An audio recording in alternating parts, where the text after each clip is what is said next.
So we started out with a bare aluminium handmade shell, which was amazing. And over 300 man hours later, turned it into this.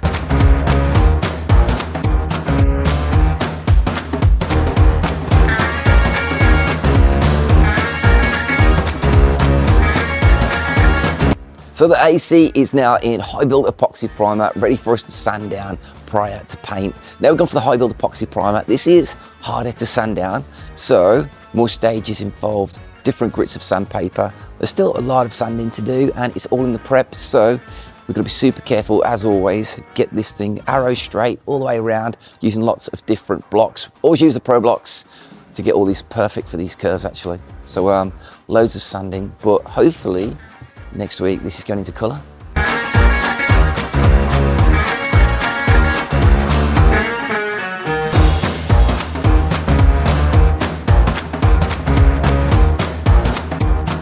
So I have already started blocking down this recess for the bonnet, which they're all pretty much the same.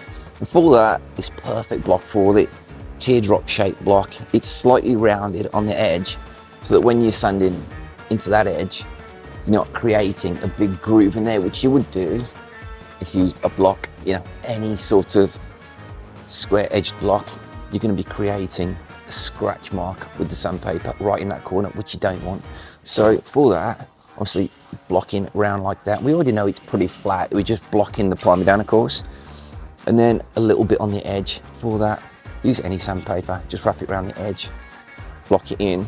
But then on the edges, because you do want those nice and flat, I will be using that just to take the top of it off. Just for my own peace of mind, really, that is perfect. And then coming back and just finishing it off with this one. So a couple of blocks for this area. Also, you can use the edge of it as well, like the sandpaper around, and block into that edge as well around that corner. So yeah, really useful little block that. So unfortunately we're gonna have to re-prime, and that's double prime, the bonnet and the two doors on the AC. And that's simply because there was a few little lows that we didn't want to be there. Of course, we did the filler work as perfect as you can get it, but when you're doing this amount of filler work, a lot of the time you have to double prime. You want this perfect, and just the smallest little low will look like a shimmer, especially as we're going really dark blue paint. Also on the door, we had a breakthrough on the edge there. There was a low there, and we had to take off so much material to get that low out.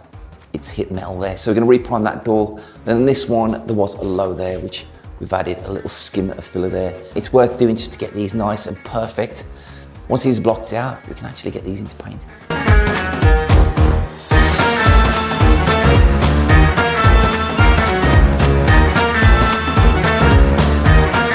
All right, so worthy of note here, and it's easier to see now the car is in primer and it's all one color. We touched on it a little bit before, but when sanding panels down, it's all right using the right block, but you've got to use the right block in the right way as well. So what you don't want to do is just sand like that, because if there's dips doing that, this block is just going to go in and out, and we're never going to get it flat. Exactly the same as if we sand that way. If there's a dip in the middle, it's just going to go into that dip. What we want to do is always use the block the length of the panel. So the panel is longer that way, use the block that way. We've got a semi-flexible block. So there's a nice little bend to that block because there's obviously curve to the panel. And always use it on the tilt.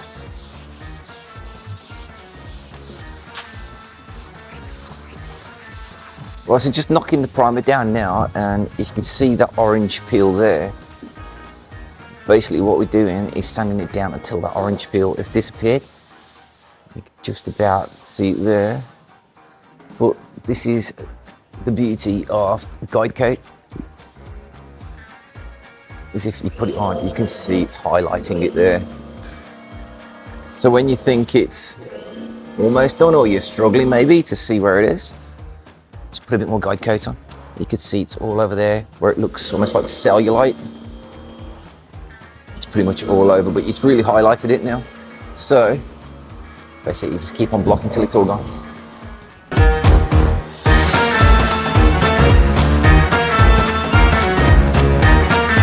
So unfortunately the car is back in the booth, and we're going to be double priming sections of the front end. Now we've already double primed the bonnet and the two doors because there were still little shimmers in there. Now The first one we did, because this is the second AC Ace we've done, made by the same guy, and the first one was just brilliant.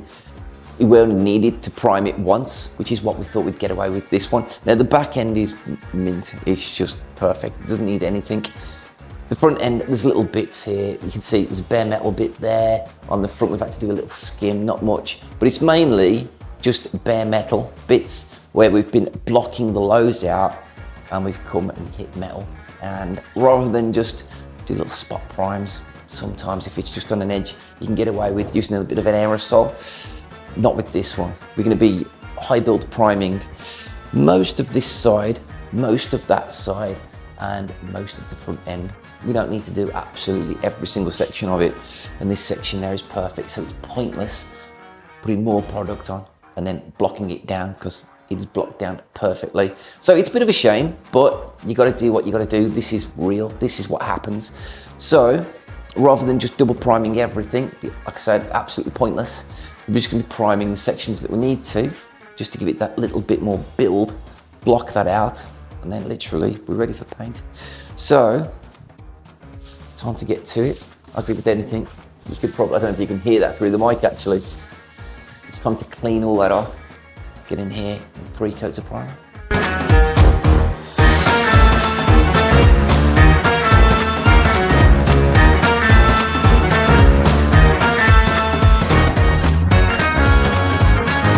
So just got coating the car up again now.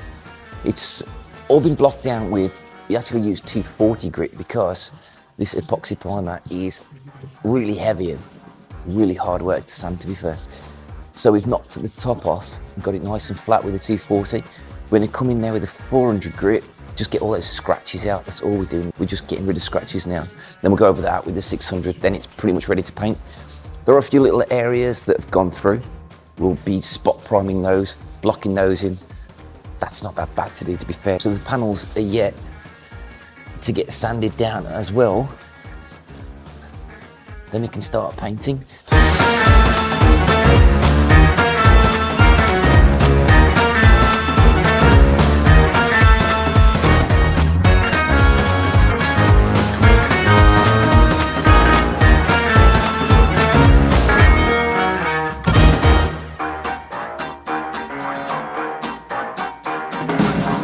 So it's masked, it's in the booth. Now you can see we've gone to town on this masking because we've got to get round absolutely everywhere. This body actually wraps round quite far, so it's going to be awkward to paint, which is why I needed the extra room and all the masking sitting as low as possible. So in total, this masking just took about 6 hours to do, which is a lot less time than it would be to take the overspray off from anywhere we didn't want it. So time to clean it and get some colour on this thing.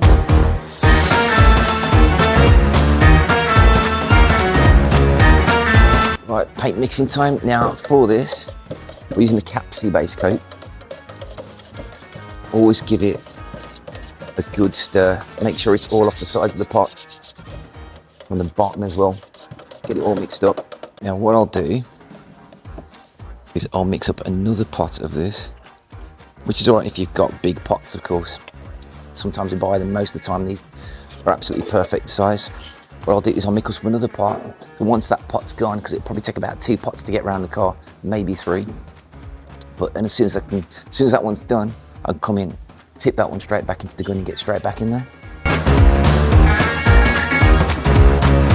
Right, so next up, before paint, we're going to wipe the car over with what's called a tack rag. Now, all this is, it's a sticky net type rag.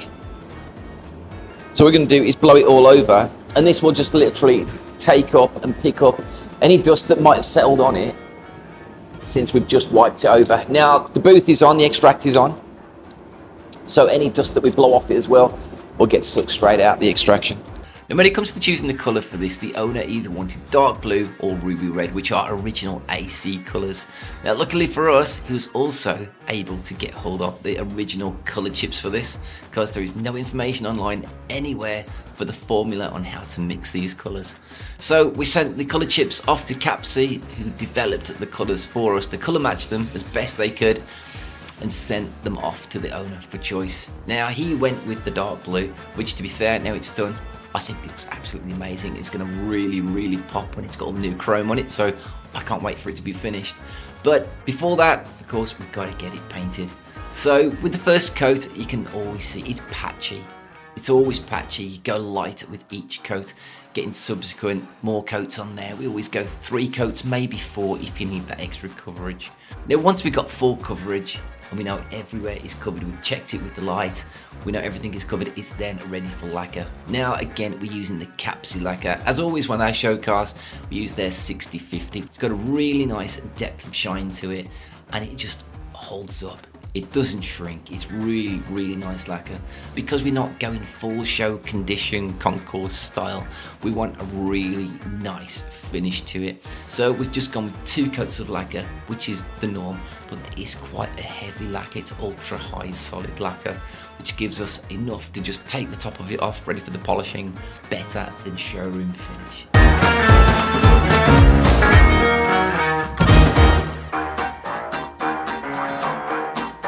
Right, so we're about to start the sanding down of the panels. Now to do that, we're going to use the DA that we've used all along, but also with an interface pad. Now this is basically just a foam backing pad with Velcro on the top, line all the holes up, and that is now ready to start sanding the panel down.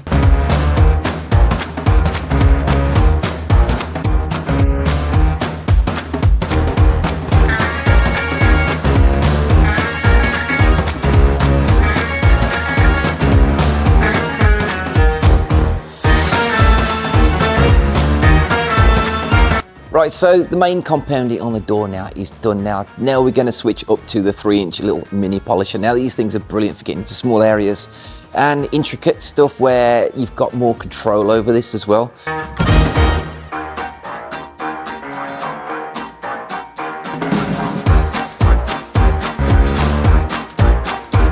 So as you can see, the car is fully masked up now, and it's even masked the floor, because what we're about to do does get a little bit messy, which is also why we're in the spray booth. So we're about to paint the underneath, or part of the underneath of this car, which we put mainly the wheel arches. Now this car from the factory, inside the boot, inside the car, and inside the engine bay was all left raw aluminium, which is what we're going to keep it like.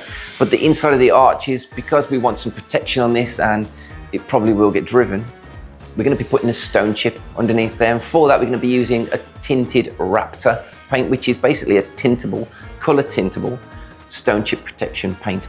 So yeah, let's get to it.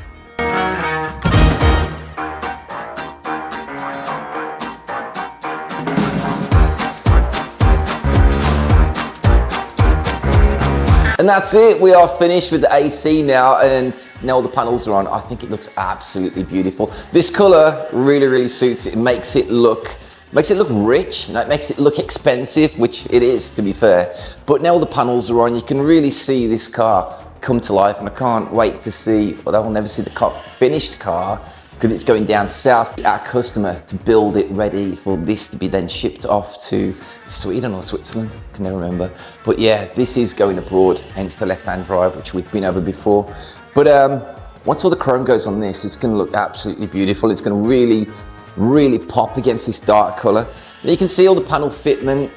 It's just perfect. These aren't actually catched in at the moment. They're just sitting on little rubber blocks, which we've put in place so that, of course, nothing's going to rub and bounce around during transport. So yeah, there we go. It's all been polished up, of course. The wheels will get refurbed. It's going from here to the trimmers. Then it's going for the engine put in and all the rest of it. So hopefully this will be enjoyed for years to come. It's a very old car, and it's probably going to last another 60 odd years now. But yeah, I'm well happy with this one. Really proud of the team. It's been a lot of time. It's, you know what, it's been over 300 hours worth of work to get this finished. So although it's a small car, it's a lot of work, and generally the smaller car, bigger problems, so they say. So, but not so much problems with this one, but it's just a whole lot of work to get this looking absolutely perfect. So yeah, hope you like it. Don't forget, like and subscribe, please. It helps us a lot. So yeah, hope you like it, and we'll see you on the next vid.